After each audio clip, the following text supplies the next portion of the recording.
Je sais où tu te caches! Est-ce que ce serait pas une téléportation? Non.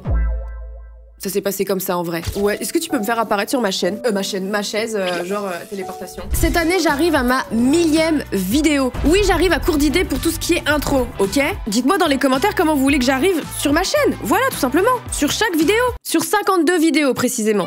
Aujourd'hui, vidéo, je vais vous raconter 3 anecdotes. À vous de savoir laquelle est vraie ou fausse. Non, c'est faux, elles sont toutes vraies, malheureusement. Vraiment premier degré. Vous allez très vite comprendre pourquoi, et même à travers certaines d'elles, vous allez apprendre des choses sur ce que vous devez faire ou pas faire. Non, c'est faux aussi. J'espère que ça vous arrivera pas. Bon, ok, la dernière, si, c'est la plus... Je regrette. Vous allez très vite comprendre pourquoi. Mais avant ça, on va aller dans ma cuisine. Oui, parce qu'il faut que je vous parle de quelque chose. Cure. C'est incroyable pour affronter l'hiver. Allez, on y va. Venez avec moi. Et oui, c'était une porte. À tout de suite.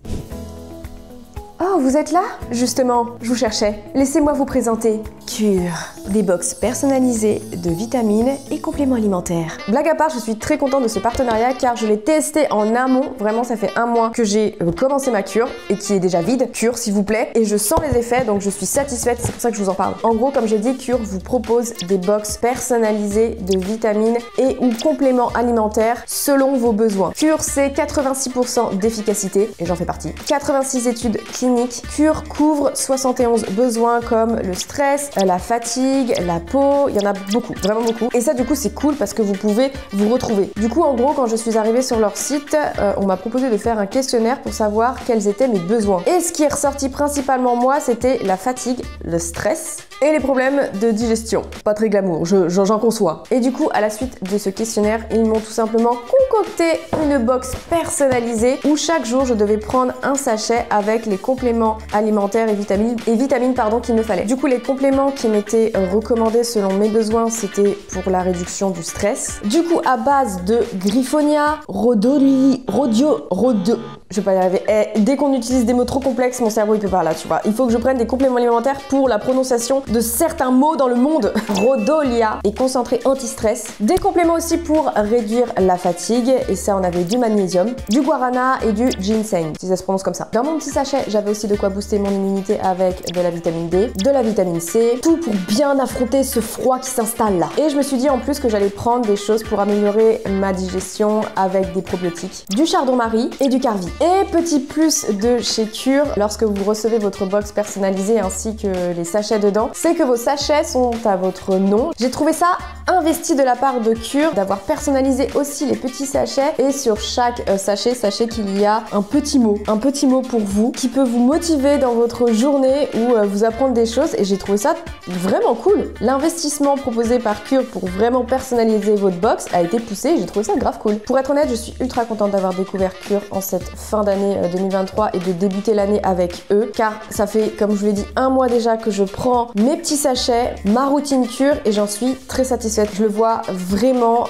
novembre-décembre, je sais que les fins de journée étaient compliquées, j'étais très fatiguée aussi bien mentalement que physiquement et depuis, j'arrive à tenir le soir et je me sens vraiment beaucoup mieux. Après plus d'un mois, je peux dire que ouais, je sens les effets et je suis ultra contente. C'est pas la première fois que je prends des compléments alimentaires ou des vitamines pour affronter l'hiver et il n'avait jamais eu autant d'effets que ce que je prends avec Cure. Je suis très contente. Et du coup les gars, si vous êtes intéressés, sachez que vous avez moins 30% avec le code DOOMS sur votre première commande. Bon, j'ai recommandé Cure à mes potes, à vous, c'est bon. Moi j'ai fait mon taf, ça marche sur moi, je propose et voilà, je vais disposer.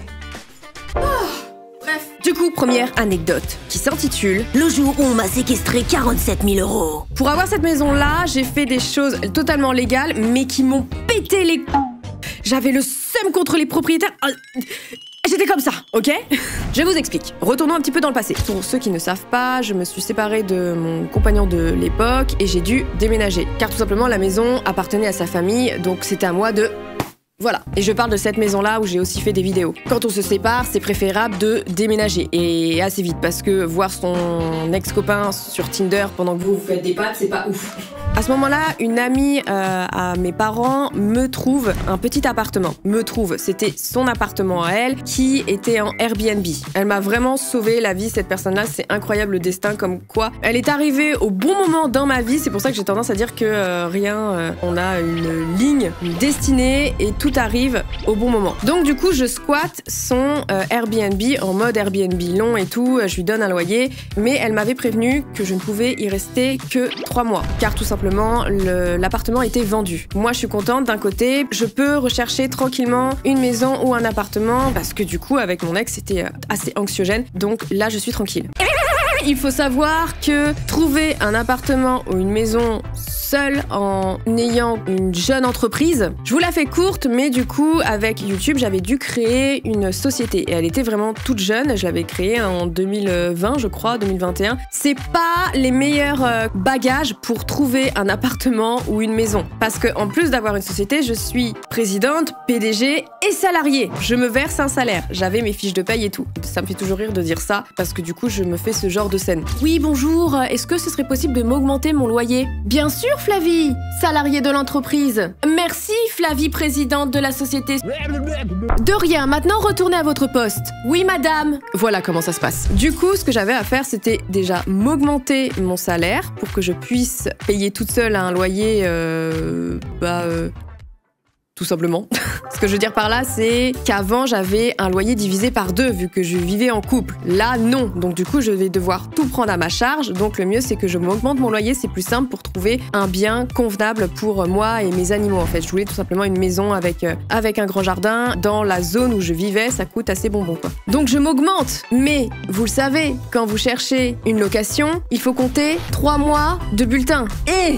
meuf, tu dois rester 3 mois dans cette maison-là, tu t'augmentes que seulement là ton salaire, donc ça va pas matcher, bref, je le fais quand même. Les 2 premiers mois passent et c'est le désert. Et je galère, et vraiment, premier degré, je galère, le stress commence un petit peu à monter. Mais heureusement, la personne qui m'hébergeait dans son appartement m'a dit qu'elle pouvait m'aider parce que avant ça, elle était agent immobilière. Elle m'a dit, vas-y, je vais me transformer en chasseur d'appart et pendant que toi tu parce que je bosse à côté, je vais essayer de dénicher quelque chose. Arrive le dernier mois, 4 semaines, 30 jours, c'est pas fou. Franchement, je commence à stresser parce que là, je n'ai pas de retour en arrière. Je me dis, qu'est-ce que je fais? Un jour, cette personne m'appelle et me dit, j'ai trouvé une maison, elle a l'air incroyable, elle correspond à tes attentes, à tes besoins. Viens avec moi, on va la visiter. On y va. Et c'est du coup cette maison-là, vous avez pu me voir faire masse vidéo, évoluer un temps. Et je l'adore. Les propriétaires sont présents et je me souviens, je leur ai dit, mais d'un aplomb, je me sens pupissée, tu vois. Je leur ai dit, j'aime beaucoup votre maison, je la veux, je l'aurai. Ils me font, oh d'accord, écoutez, envoyez-nous de votre dossier, on va voir et tout. Je dis ça, mais est-ce que j'étais sûre de moi? Je ne sais pas. Mais j'avais le sentiment que c'était j'allais y être dans cette maison-là. On parle un peu avec les agents immobiliers. On leur explique ma situation, que j'ai une jeune entreprise, je viens de m'augmenter mon salaire et tout. On leur dit que je peux verser 6 mois de loyer en avance, voilà, pour leur dire, vas-y, c'est bon, ils vont être tranquilles, voilà. Je propose du coup mon profil. Je sais qu'à côté, il y avait aussi un couple qui voulait aussi cette maison-là et ça se jouait entre nous deux. Dès qu'un bien est convenable dans la région où j'habitais, il part ultra méga vite. Ça partait en 10 jours. C'est vraiment, j'ai sauté dessus. Je sais que l'annonce est restée vraiment 3 jours parce qu'ils ont été spam de demandes et tout. Ils ont paniqué, donc ils l'ont enlevé tout de suite. Ça a été... On a eu de la chance. Du coup, hop, je dépose ma petite candidature et je pose aussi mon premier bilan de la société. Le bilan, en gros, c'est le résumé de votre chiffre d'affaires, de vos bénéfices de votre société dans l'année, en fait, l'année précédente. Est-ce que t'as bien bossé? Est-ce que t'as pas bien bossé? Voilà, les rentrées, les sorties, bref, t'as un énorme résumé. Et je sais que pour que tu sois crédible quand tu achètes ou tu loues, il te faut 3 ans! J'ai pas 3 ans, putain! Mais j'avais fait une très belle année. Je m'applaudis, vraiment. Quelques jours passent, je suis appelée par l'agence. Oui, bonjour, Madame Flavie. Nous vous appelons pour vous dire que les propriétaires ont retenu votre profil et votre candidature va être acceptée. Oh, super, vous savez pas comment c'est un soulagement. D'ici quelques semaines, j'allais être à la rue et tout. Oui, mais par contre, il y a une petite condition. Vu votre profil assez atypique, ils aimeraient que vous mettiez 3 ans de loyer de côté.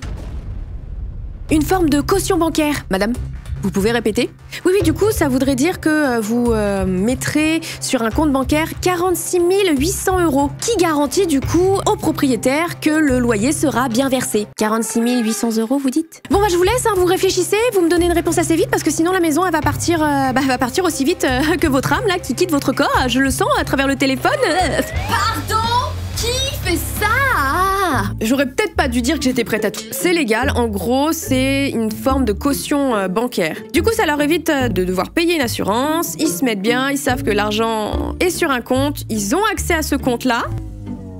Un plaisir d'avoir des inconnus qui ont accès à 46 800... Ah non, excusez-moi, 47 000 €. Parce que du coup, pour la banque, il fallait arrondir. Donc après, j'étais plus à ça près, vraiment, bref. Vraiment, premier degré, j'ai eu ce sentiment d'avoir le couteau sous la gorge. Comme je vous dis, le destin fait bien les choses. C'était le moment où je pouvais me sortir des dividendes. Quand tu as une société, après avoir fait ton bilan, tu as les bénéfices de ta société. Et sur ces bénéfices-là, tu peux te prendre de l'argent, c'est ce qu'on appelle des dividendes. J'ai grossièrement résumé, et le timing était parfait, c'était le moment où je pouvais sortir de l'argent de ma société pour mon petit compte courant, moi. Je me suis dit, je vais appeler le propriétaire, j'avais son numéro, et je vais lui expliquer mieux ma situation et lui dire est-ce que c'est possible de plutôt vous passer à la rigueur 1 an de loyer en avance si vous voulez. Faut savoir que je fais partie de la team. Je déteste appeler, vraiment, je déteste décrocher, je déteste appeler. Je suis anxieuse de nature et ça se tout se focus sur ce putain de téléphone. Là, tu vois, je peux stresser si j'ai un appel, c'est horrible. Mais je me démonte pas, ce que je fais, c'est que j'écris un pavé comme ça sur une feuille. Je suis, comment dire, monter un scénario toute seule où j'ai écrit ce que je devais dire, comme ça je me suis dit je vais pas bafouiller, voilà, je vais expliquer bien la situation et je vais juste lire mon texte. Et l'appel se passe comme ça. C'est Flavie à l'appareil, je vous appelle car l'agence vient de me dire que vous aviez vos exigences, des 46 800 €, voilà. C'est de l'argent que j'aurais aimé mettre de côté pour me construire une maison. Je suis une pauvre jeune fille qui vient de se séparer d'un mec et vous savez quoi, en plus il est sur Tinder et c'est abusé parce qu'en ce moment où je vous parle il ken des meufs. Mais attendez, ça fait quoi, 3 semaines qu'on est plus ensemble, c'est pas... Bon, non, je suis pas partie aussi loin, mais j'aurais aimé me confier à lui quand même. C'est à peu près ce que j'ai dit en vrai. Sa réponse? Écoutez, vous voyez ça avec l'agence, nous, ça nous concerne mais pas vraiment, voilà. Dans ma tête, mais je dors où? En vrai, premier degré, j'ai failli finir SDF. Je peux payer un loyer, mais je trouvais pas, c'était mon profil gênait, les gens ont peur, c'est les gars, si t'as pas un CDI, mais pour moi, les CDI ne sont pas une valeur sûre que ton locataire va payer le loyer, tu sais pas, ça se trouve, tu donnes tes fiches de paye, mais la société pour laquelle il travaille, elle est en faillite, c'est le mec, dans 6 mois, il est viré, ou je ne sais pas, ça veut rien dire, vraiment, ça ne veut rien dire. Du coup, je vois avec mon expert comptable pour faire sortir mes dividendes. En fait, l'argent, il fait ça. Non! Je réussis à séquestrer 47 000 € sur un compte. Je m'aperçois en fait que oui, j'ai mis l'argent de côté. Mais cet argent-là, c'est au cas où je ne paye pas. Ce qui veut dire que je payerai mon loyer, mais avec ce qui me reste sur mon compte. Et du coup, vu que c'était un bail de 3 ans, qui correspond à la somme sur ce compte-là, du coup, ça veut dire que pendant 3 ans, j'ai 47 000 balles qui vont dormir. C'est horrible. Et je me suis posé 1000 questions. Je me suis dit, mais attends, si je meurs, si j'avais pas fait testament, l'argent revenait à la banque. Un putain de délire. Mais j'ai réussi à les récupérer. J'ai une rancœur envers ces propriétaires. Deuxième histoire, deuxième anecdote. Le jour où des youtubeuses m'ont gâché un tournage. Octobre 2021, je suis partie avec Sunsup, Dejna, Marie Frozen Crystal et Emma. Vous avez dû voir sur leur chaîne défiler des vidéos de ce road trip en van. Sauf sur ma chaîne. Pourquoi?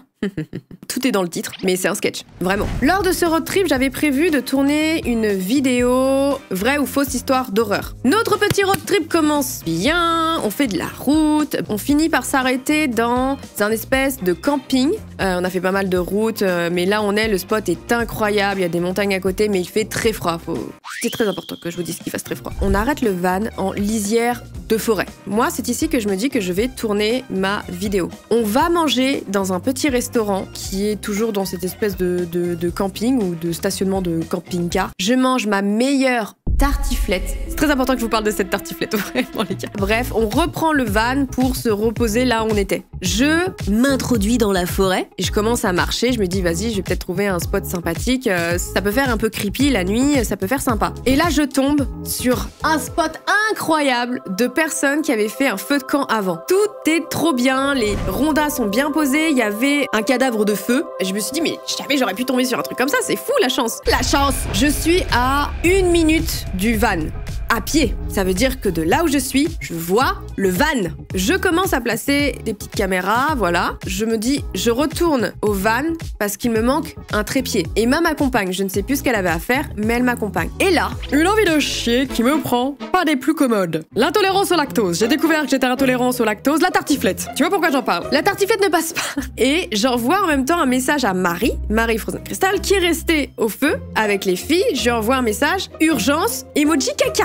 Elle savait que j'avais des problèmes d'intestin. Du van au sanitaire, il faut compter 8 minutes de marche rapide. Du coup, je marche avec Emma, on arrive au sanitaire, je déglingue tout. Ils ont dû appeler un plombier après pour déboucher tout ça. C'était n'importe quoi. Ils ont cru qu'un monstre avait chié. Non, c'est faux, mais ça aurait pu. Je sors des toilettes et là, je regarde mon téléphone. 10 appels manqués, des messages. Emma aussi. Qu'est-ce qui s'est passé en 10 minutes, vraiment? Parce que vraiment, le laps de temps, 8 minutes de marche, 2 minutes de couler debout.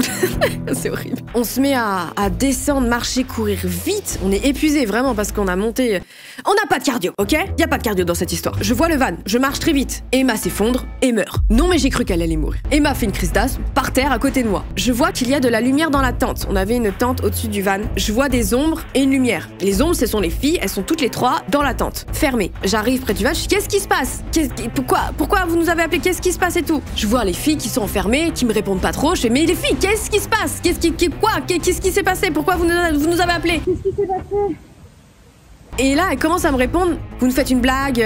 Vraiment, je suis décontenancée. Et l'une d'elles, je ne sais pas qui parle à ce moment-là, je ne sais plus, je me souviens plus, me dit, vous nous faites une blague, c'est ça, vous étiez pas partis aux toilettes. Enfin, absurde, vraiment. Et je regarde la forêt et je vois plus de feu, y a plus rien. Et elles finissent par nous dire qu'elles se sont montées la tête toutes les trois en pensant vraiment premier degré qu'on allait les piéger, les pranker, leur faire peur. Et tout, en fait, direct, on a pensé au prank. Enfin, moi, direct, je me suis dit, c'est un prank, c'est pas possible, tu vois. Elles ont éteint le feu, elles ont pris les caméras et sont rentrées dans le van. Vous avez éteint le feu là? Je leur dis, pourquoi vous avez éteint le feu? Elles me disent, on avait peur que la forêt prenne feu. Mais en vrai, j'ai réfléchi, j'ai fait, ok, bah tant pis, du coup, pas de tournage. Sa mère! En gros, une personne a eu peur, je crois que c'est Marie qui a eu peur de ce prank-là. Et la peur s'est immiscée dans le cerveau de Dejna et de Sunsup. Elles se sont montées la tête, la peur a été contagieuse, vraiment. Et tout ça en 20 minutes. Donc là, en plus, on a éteint le feu et vraiment, c'était trop flippant. Je pète un plomb. Oui, j'ai réussi à faire ce tournage-là. Une fois qu'on est rentré, j'ai rappelé les filles et tout, et on a pu le faire et c'était sympathique. Je n'en veux plus à l'heure actuelle aux filles. Anecdote suivante, et sûrement la pire. Le titre de cette anecdote est « Le jour où j'ai quitté mon corps ». C'est comme ça que je l'ai vécu. Mon Dieu. Attention, warning, je veux des warnings partout, s'il vous plaît. Ce que j'ai fait, ne le refaites pas. J'ai été bête. Cette histoire date d'octobre 2023. Oui, c'est récent en plus, je sais, c'est honteux, c'est hyper récent, bref. C'est le mois de mon anniversaire et je décide de faire une petite soirée avec des amis. Je me dis, allez Flavie, c'est ton anniversaire, tu peux fumer un joint. Je me suis dit, why not, allez, c'est mon anniv, let's go. En vrai de vrai, je ne suis pas quelqu'un qui fume, mais tout dépend des circonstances où je suis, avec qui je suis, mais ça m'est déjà arrivé. Mais plus jamais à partir de maintenant. Arrive ce petit moment pendant ma soirée, du coup avec mes amis, on s'éclipse dehors. Tu fumes pas chez moi, ok? Dehors, oui, mais pas chez moi. Bref, nous consumons cette cigarette de type wouh. Voilà. Pour ceux qui n'ont pas compris, il n'y avait pas de tabac dans ma cigarette. Je me souviens même du moment où j'ai déraillé. C'est un ami qui me pose la question, et du coup, ici, c'est la campagne ou la campagne? Et là, j'éclate de rire. I don't know why. Et je sens que j'ai un espèce de petit switch. C'est pas que j'arrive plus trop à parler, mais j'ai fait ma timide. J'étais comme ça contre le mur, et j'avais mon verre à la main, j'étais comme ça. Mais je me souviens, c'est horrible. Je ne sais même pas pourquoi j'étais avec mes amis, quoi. J'ai commencé à devenir timide et à parler anglais aussi. Ce que je vous raconte, là, ça s'est passé en 5 minutes. Ça m'a semblé des heures. Je sens, en fait, mon champ de vision se rétrécir, d'une bouffée de chaleur monter et me compresser, tu vois. Je regarde une amie qui était là, en fait. Je la regarde. Je regarde un autre pote. Je suis un bad trip. J'ai senti que j'allais partir. Mon amie se met à me tenir par le bras, ou moi je la tiens et je commence à avancer, tu vois. On commence à monter les escaliers qui nous amènent à la cuisine. Et là, une sensation qui ne m'était jamais arrive. Une espèce de dissociation. Elle avait décidé de m'amener dans ma chambre qui est au rez-de-chaussée. Et ce qui s'est passé pendant le trajet, en gros, je marchais, je sais que ma pote était comme ça, je la tenais et trucs comme ça, et j'étais comme ça. J'ai avancé doucement, tu vois. Il y avait une autre Dooms juste ici et qui était comme ça. Ah putain, qu'est-ce que t'as fait, Flavie? T'abuses là. Et je peux vous dire que cette sensation, elle est vraiment pas top. Et ce n'est pas fini. J'arrive dans ma chambre, blackout. Pourquoi? Parce que je m'évanouis. Je suis tombée apparemment, je ne sais pas, je m'en souviens pas, mais c'est ce qu'on m'a dit. Je suis tombée comme ça. Je me suis dit, garde ta dignité, ta classe, tombe comme une diva sur tes jambes. J'ai repris connaissance quand j'ai vu qu'on m'avait attrapé les bras pour me ressaisir. J'ai fait un redémarrage Windows.